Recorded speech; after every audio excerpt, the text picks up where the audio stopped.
সুপ্রিয় ভিউয়ার্স আসসালামু আলাইকুম। আজ নতুন আরো একটি রান্নার রেসিপিতে আনান্তিস কিচেন ফেস্টিভ্যাল থেকে আমি তাহমিনা সুচি নিয়ে এসেছি burn chilli garlic fried rice. এটা খুবই টেস্টি এবং ঝটপট একটি রেসিপি, যেটা কিনা আগে থেকে রান্না করা ভাত অথবা বেঁচে যাওয়া ভাত দিয়ে বানানো যায়। আশা করছি এই রেসিপিটা ভালো লাগবে, আর এরই মধ্যে অনেকে হয়তো সবসময় তৈরি করে থাকেন। Burn chilli garlic fried rice রেসিপির প্রিপারেশনে একটি প্যানে পরিমাণ মতো তেল গরম হলে তাতে আধা কাপ কুচনো কিমা করা রসুন অর্থাৎ গার্লিক ফ্রাই করে নেব। কন্টিনিউ নেড়েচেড়ে চুলা মিডিয়ামে রেখে ভাজতে হবে। এরকম হালকা সুন্দর একটা গোল্ডেন কালার আসতেই রসুনগুলো তেল থেকে তুলে নিতে হবে। কোনোভাবেই রসুনগুলো ডিপ ফ্রাই বা খুব বেশি ভাজা যাবে না, এতে খেতে তেতো লাগতে পারে। এবার ওই রসুন ভাজা তেলে রেখে দেওয়া 2 টেবিল চামচ রসুনের কিমাগুলো দিয়ে দেব। রসুনগুলো নেড়ে হালকা ভাজা হতেই অ্যাড করছি পেঁয়াজ কিমা কুচি আধা কাপ। একটু মিশিয়ে আবারও অ্যাড করছি 2-3টা শুকনা লাল মরিচ কুচি করে। সবকিছু আরও আধা মিনিট মতো ভেজে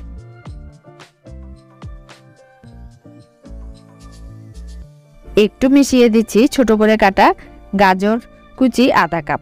মেশাতে মেশাতে আরও দিচ্ছি সবুজ ক্যাপসিকাম কুচি আধা কাপ।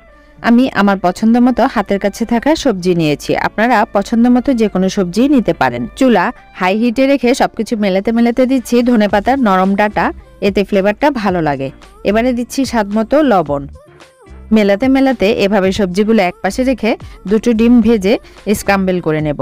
এতে ডিমগুলো ড্রাই হয়ে যায় না। কেউ চাইলে ডিমগুলো আলাদা একটি প্যানে নিয়েও ভেজে নিতে পারেন, তবে সেক্ষেত্রে আমার কাছে মনে হয় ডিমগুলো একটু ড্রাই হয়ে যায়। আবারও ডিম এবং সবজিগুলো 1 মিনিট মতো ভেজে এ পর্যায়ে দিচ্ছি 1 টেবিল চামচ সয়া সস।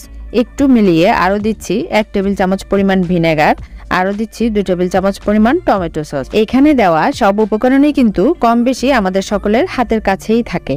এবারে দিচ্ছি আগে থেকে লবণ দিয়ে রান্না করা 3 কাপ পরিমাণ পোলাওয়ের চালের ভাত। এতে ফ্লেভারটা ভালো আসে এবং খেতেও বেশ ভালো লাগে। কেউ চাইলে ঘরের নরমাল ভাত দিয়েও রান্নাটা করতে পারবেন, তবে সেক্ষেত্রে একটু লবণ অ্যাড করতে হতে পারে। এবারে গ্যাসের ফ্লেম হাই হিটে রেখে সবজির সাথে ভাতগুলো হালকা হাতে মেশাতে থাকবো।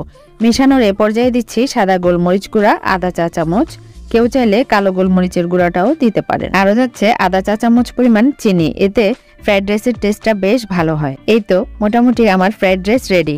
এবারে দিচ্ছি আগে থেকে ভেজে রাখা রসুনগুলো, আর গার্নিশিং এর জন্য উপর থেকে দিয়ে দিচ্ছি কিছুটা পেঁয়াজ কলি। একটু মিশিয়ে আরও দিচ্ছি কিছুটা কুচানো ধনেপাতা। সবকিছু ভালোভাবে আরেকটু উল্টে পাল্টিয়ে মিশিয়ে নিচ্ছি।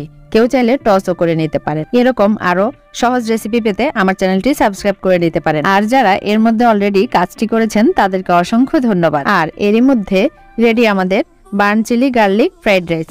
এবার গরম গরম পরিবেশনের পালা। আবারও নতুন আরো একটি রেসিপিতে কথা হবে। ততক্ষণ পর্যন্ত সবাই অনেক বেশি ভালো, সুস্থ ও নিরাপদ থাকবেন এই প্রত্যাশায় আজকের মতো আল্লাহ হাফেজ।